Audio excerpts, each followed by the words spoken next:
Hey everybody, how you doing? This is Aaron from Black Swamp Outdoors.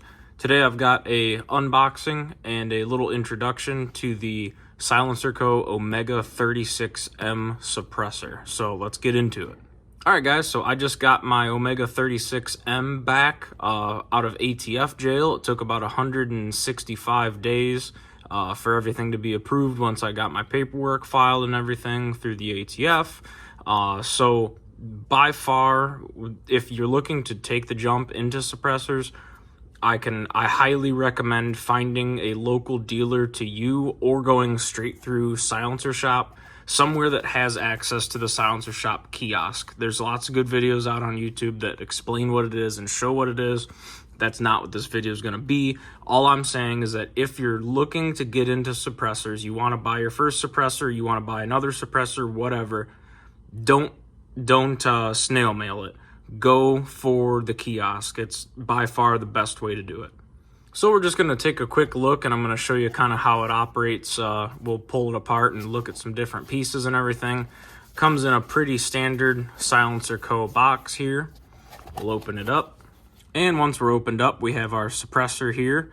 And as you can see, there's some foam cutouts here. This will fit a ASR mount, and then this cutout here will fit either your ASR adapter or a direct thread adapter, you know, whatever you want to run on the can. They kind of set this box up to be able to, you know, continue using this box as a storage area for accessories in the suppressor throughout use of the suppressor. So the Omega 36M is a completely welded and sealed can. We'll get into the can here, but let's just unbox real quick and we'll see what we got. So obviously we have our can. In the box, we've got two different wrenches here. We've got a multi-tool and then a spanner wrench. Then inside we have a field manual for the 36M. Now there is actually a lot of good information in here, and it doesn't take that long to go through this and kind of learn about it. So if you haven't watched enough videos on YouTube, anything like that, then I highly recommend going through this and reading it and help you understand, you know, a little how the can operates and how all the different accessories operate within the can. Then we've got a warranty activation card and a protective sock. So looking at the suppressor here, the 36M is fully welded and a sealed suppressor, so it is not user serviceable. You cannot take this apart and clean the baffles. Some people I've seen do a dip on them or an ultrasonic cleaner, but it is not user serviceable to the degree of which most rimfire cans are user serviceable or some other offerings of centerfire cans. So the 36M ships with a 36 caliber front cap and a ASR mount adapter for the rear. So if you look here, this will not just thread on to your AR or your, you know, whatever. It's not threaded 1/2 by 28 or 5/8 24 or what any of those threads. This comes with a adapter to be used solely with ASR mounts. Now that adapter is removable, and you can put on a direct thread adapter, and we'll go over that here in a little bit, but this is how it comes out of the box. It comes out ready to be used with ASR accessories.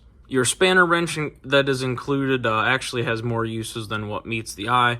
Number one, we can use it to break the can apart, like pulling off the front baffle to put it in the K configuration, or pulling off the thread adapter. We can also use this back section here to interface with the front cap, so we can break that guy loose and unthread him. We'll give you a look down this front baffle stack here. The threads on this guy all appear to be very nice. I did lubricate all my threads with Lucas suppressor oil, a product I've been using a long time, well before I even had suppressors, just on firearms. I like the Lucas suppressor oil stuff. So we can use that spanner to break that free. That opens up our front baffle. And now we can switch this out with any of the Charlie front caps. So for example, say that we wanted to swap that 36 caliber front cap, this guy here, say we wanted to swap him out for a 22 caliber front cap, like this guy. This one happens to be the external flash hider variant of the 22 caliber front cap, but it all works the same. So all we do is thread him right on. Seats. Now the external flash hider is a little bit different. Obviously it doesn't have those grooves for us to interface into, but what you can do is just take your spanner wrench, put it in between these lugs, give it a little twist, and it's all good to go. So everything I can tell from Silencerco says that there's an approximate 3 to 5 decibel difference between, say, shooting a 223 through this 36 caliber cap versus shooting a 223 through this 22 caliber cap. Just by changing the end cap, you gain 3 to 4 more decibels of reduction. So from my understanding, decibels not being measured technically linear, 3 to 4 decibels is where you can start to tell a difference in a sound. So switching to a 22 front cap, or at least having the option to switch to one when this is on a 22 caliber host, might be worth it if you can tell the difference. So since we already talked about front caps, we're just gonna go from the end of this guy back. So let's go ahead and break it down into its K configuration. So we're gonna take our spanner wrench again, interface with our wrench marks, break that loose. We can unthread our front baffle stack. We'll set him off to the side. Now these are serialized to the cans, and they are also precision EDM'd to this can, so don't lose this. And if you have more than one, you want to make sure that each serialized front baffle stack goes with its parent rear baffle stack. You want to make sure that those don't get mixed up. So here we have it in the K configuration, or the short configuration. Now you can take an end cap, you could take that 36, or we have this guy loose already. So we're going to take this 22 end cap, thread him on, and then you would snug that down with your spanner. And there you go, it is ready to use in the short configuration. So let's pop this front cap back off. We'll kind of take a look at those baffles in here. So there you can see from the front looking toward the back, your back baffle stack and your threads. And again, I did lubricate all my threads, but everything, even this midsection here, appears to be well machined. All the threads are very nice. So in our main body baffle stack here, looks like we have 7 baffles, and then in the front cap we have an additional 3, so that makes a total of 10 in the long configuration, or 7 in the short. Switching back to the long configuration is super self-explanatory. Just like you got here, you put that guy back on, snug him down with your spanner, back in the long. This thing is super easy to reconfigure once you get the hang of it. So moving back to the ASR adapter here, ASR stands for active spring retention. As you can see, we have a locking ring here with a nice picture of a lock and an unlocked lock. On the inside, we've got this spring. Now this spring goes all the way around here, and that spring has teeth. That spring has teeth on the inside, as you can see right there. So this works kind of like a cam, or kind of like an eccentric. When you turn that, notice how thin that collar is here and how thick it is here. When you turn that collar, it applies pressure, squeezing the teeth in, thus locking it down onto the teeth on the ASR muzzle brake. So let's take a look at an ASR muzzle brake. Here we have my Ruger 22 Magnum. It is a Ruger precision rifle, chambered in 22 WMR, wearing the 3-port ASR muzzle brake from Silencerco. So we've got some nice big chunky threads here. That's what's actually going to thread into that ASR mount. And then right here, you can hear that we've got a lot of teeth around here. Now that spring that I showed you with those teeth is what interfaces on here and kind of locks it in place. Let's check out what that process looks like real quick. It's super simple. So let's put the Omega 36M in the short configuration, 223 flash hider, front cap.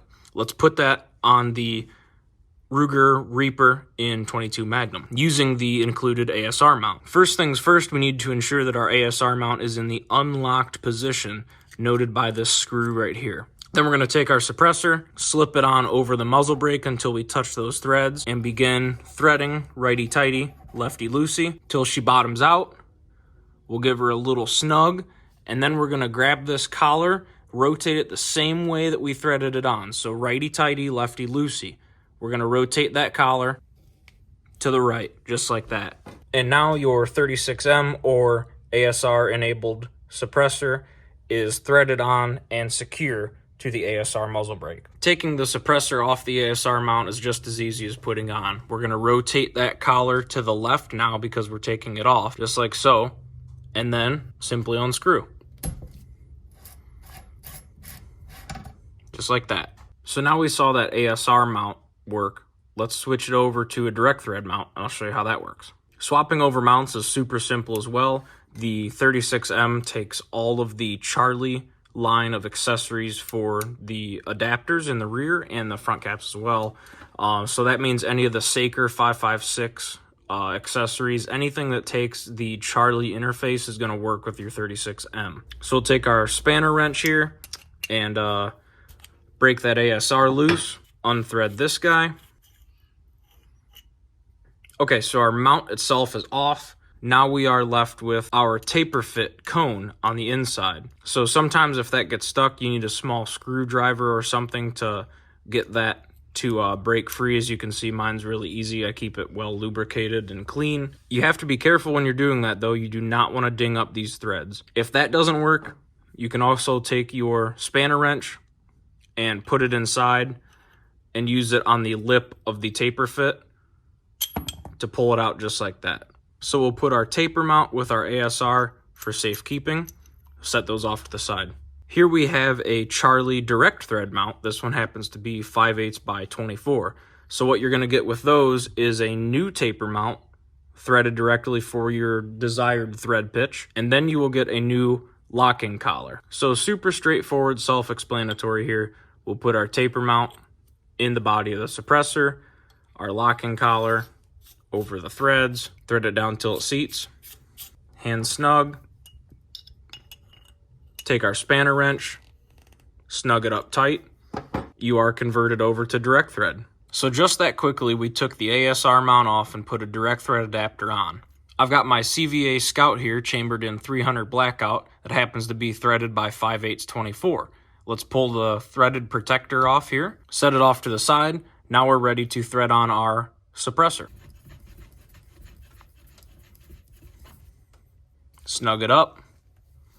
Just like that, you're direct threaded. One of my favorite features about the 36M is just how dinky this guy gets in its short configuration. So here you can see we have it in the K configuration, the 36 caliber flush end cap, and then a direct thread mount. So that's packing some serious sound suppression in a short package here. Just by swapping over to a direct thread mount, you gain quite a bit over the ASR. I mean, you can see that adds on an additional 1/2 inch or more just by using the ASR mount. So in its shortest configuration here with a direct thread mount, this guy measures just 5 1/8 inches. In its long configuration with a direct thread mount, we come in right at 7. Long configuration with the ASR, we come in at 7 5/8, just a bit over. And finally, short configuration with the ASR, we come in right at 5 3/4. In the long configuration with the ASR mount, we come in at 17 ounces. In the short configuration with the ASR mount, we come in at 14 ounces. So with our other wrench, we've got some slots here that fit various flash hiders and muzzle devices.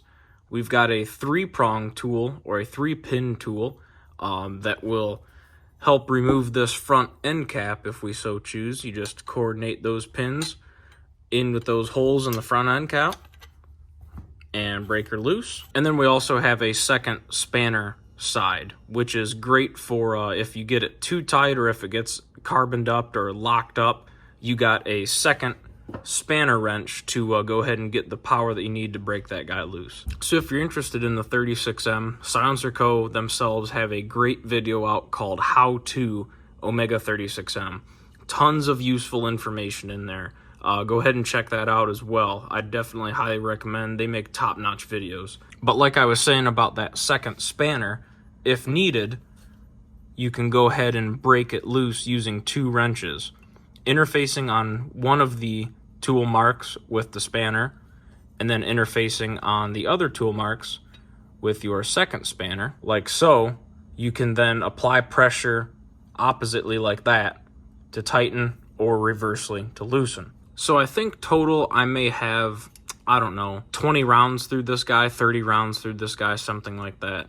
I can tell you one thing is that it is very quiet with 300 blackout subs. I mean, Hollywood movie quiet. Very, very impressive with subsonic 300 blackout. It does great also with 22 WMR and 204 Ruger. If you guys want to see more videos about the 36M and watch me test it out on some different guns I can try to get my hands on, I'll get that content put up for you guys. That way you've got a benchmark to, you know, kind of listen to and see and get a feel for how the suppressor does. It's hard to capture sound in a camera, especially what suppressors sound like, but I can give it a go for you guys if that's something you're interested in. I'm going to try to go ahead and pursue that, so just be on the lookout in the future for dropping another video testing this guy out. It'll be some super unscientific testing. Maybe we'll get a decibel reader and get some numbers for you. Not that those really even matter, but hey, it'll give us an excuse to shoot some stuff and make a video for you guys, so that'll be fun. Well, folks, if you have any more questions about the 36M, leave them down below, and I'll do my best to answer them to the best of my abilities and get back with you. Overall, I'm very impressed with my can so far. Definitely highly recommend the 36M to anybody looking for a modular, multi-caliber suppressor within reason. I mean, you're not going to shoot 45-70 out of this, obviously, but for what calibers most people have, 36 and down, this is going to be great. You can buy the pistol booster attachment, put it on a 9mm handgun. You can go deer hunting in straight wall states with 350 Legend. It's super versatile. You can put it down onto 22 TCM or 270. It's rated for tons of different calibers, all the way up to 338 Lapua Magnum. So for the majority, most calibers that people own, this is going to get you by for a lot of them. I hope you enjoyed watching, and I hope you learned something, and maybe this will help you out. Like I said, if you need anything, drop it down below, and I'll get back to you as soon as I can. As always, guys, thanks for watching, and be on the lookout for some more videos in the future from Black Swamp Outdoors. Appreciate y'all. Have a good day.